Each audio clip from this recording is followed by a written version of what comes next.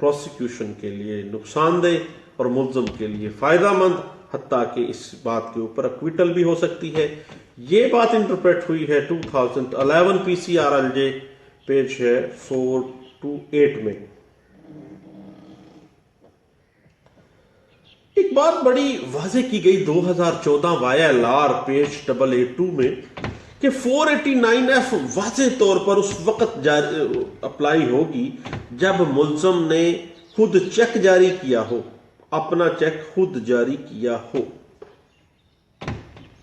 اگر اس نے اپنے بھائی کا چیک دے دیا ہے یا کسی ان نون بندے کا چیک دے دیا ہے دین 420 تو لگ سکتی ہے، 489F نہیں لگ سکتی۔ یہ بات انٹرپریٹ ہوئی ہے 2014 YLR پیج ہے 882 میں۔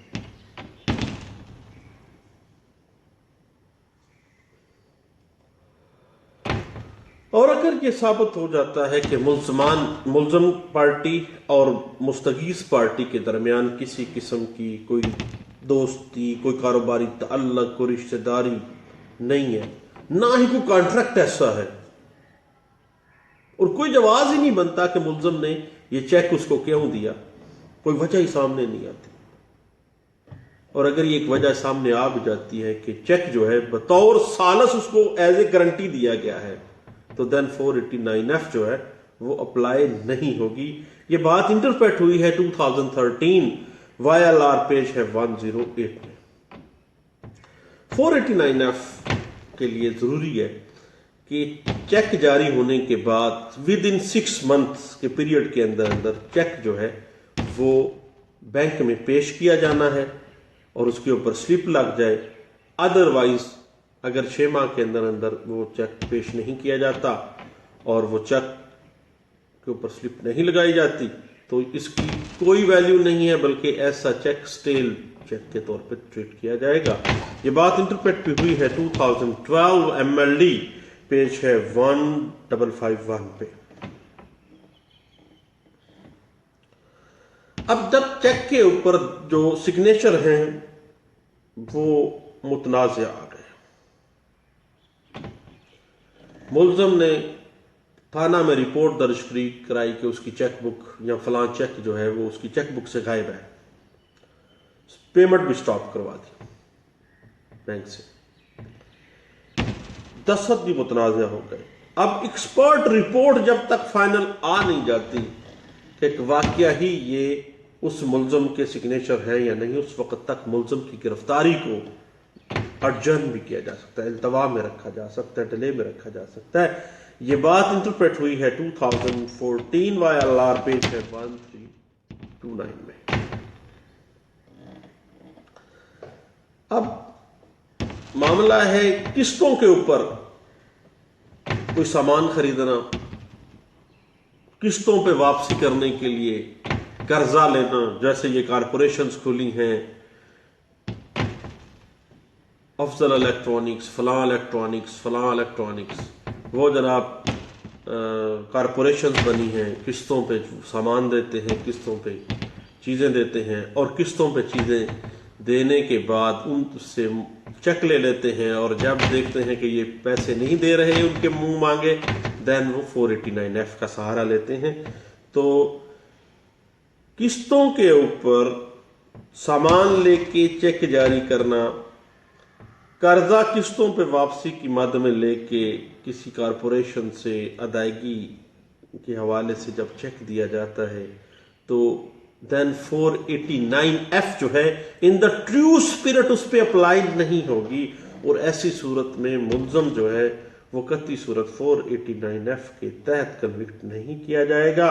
یہ بات انٹرپریٹ ہوئی ہے 2015 CRLJ پیج ہے 645 میں۔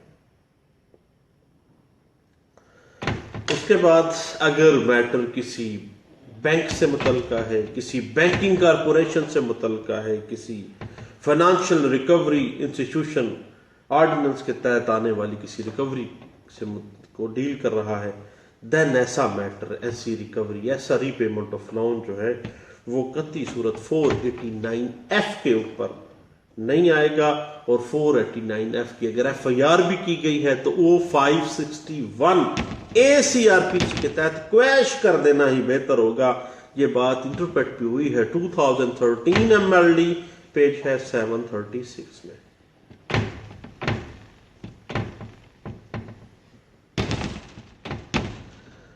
اب اگر دوران ٹرائل یہ ثابت ہو جاتا ہے کہ مستغیث مقدمہ اور ملزم کے درمیان کوئی لین دین نہیں ہے، کسی قسم کی کوئی اوبلیگیشن یا ری پیمنٹ آف لون نہیں پایا جاتا، صرف چیک ایشو کیا گیا ہے، دین 489F میں کنوکشن نہیں ہوگی. یہ بات انٹرپریٹ ہوئی ہے 2015 YLR پیج 691 میں. اس کے بعد FIA میں کسی میٹر پہ چیک آ جاتا ہے. 1722 کے مقدمات میں عام طور پہ ہوتا ہے کہ کوئی ایجنٹ کسی کو باہر بھجوانے کے لیے چیک لیتا ہے یا بھجوا نہیں پاتا تو وہ چیک دے دیتا ہے.